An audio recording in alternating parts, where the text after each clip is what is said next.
જય આદિવાસી, જય જોહોર. સૌને મારા નમસ્કાર. હું રૂપેશભાઈ વસાવા, ચંદેરિયા સરપંચ અને 10 વર્ષથી સરપંચમાં છું. અને આપ સૌને સોશિયલ મીડિયા દ્વારા હું એક વાત જણાવવા માગું છું, મારી વેદના અને સંવેદનશીલ જે આજે હું મારા સોશિયલ મીડિયાથી હું તમને કહેવા માગું છું કે મિત્રો જાગો અને આગળ વધો. હવે સમય એવો આવેલો છે કે આપણને ગુંગરાહ કરીને પાર્ટીઓએ નુકસાન પહોંચાડ્યું છે.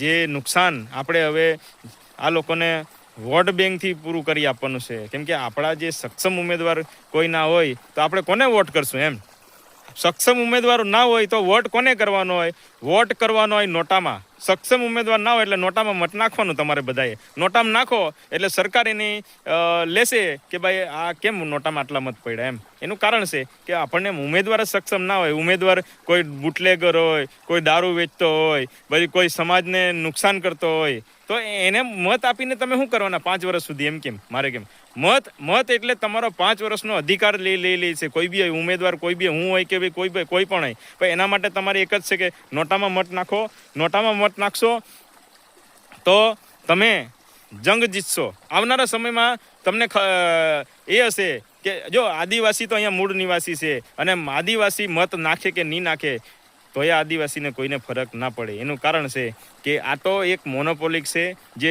જે લોકોએ આજે વર્ષોથી સત્તા કરે છે અને સત્તા કરીને પ્રજાના મત કઈ રીતના લેવા, પ્રજાને કઈ રીતના દુઃખી કર્યો, બોલવાવાળો વ્યક્તિ આગળ ના જવો જોઈએ. એના માટે આ લોકો ધંધા કરે છે, રૂપિયા લે છે. પણ એ લોકોને બી હું કહી દેમ છું કે તમે સમજો આજે સમય બળવાન છે, બરાબર? એટલે તમે એવું નહીં સમજતા કે અમે પૈસા લઈને અમે કોઈને બી ટિકિટ આપી દઈએ અને જીતી જવું. પણ જીતી લેજો અને સત્તા ભોગી લેજો, પણ તમારો પરિવાર કોઈ દિવસ સુખી નહીં રહે એટલું યાદ રાખજો, બરાબર? કેમ કે પરિવાર સૌથી બેસ્ટ. પરિવાર પોતાનો પરિવાર એટલે આ બંધારણ પરિવારથી બનેલું છે ભાઈ મારા. બંધારણ પરિવારથી બનેલું છે, કઈ એનાથી નથી બન્યું, બરાબર? પરિવાર થકી બંધારણ છે. અને તમે એવું હોય તો એસી ભારત સરકારમાં તમે મારી સાથે આવજો.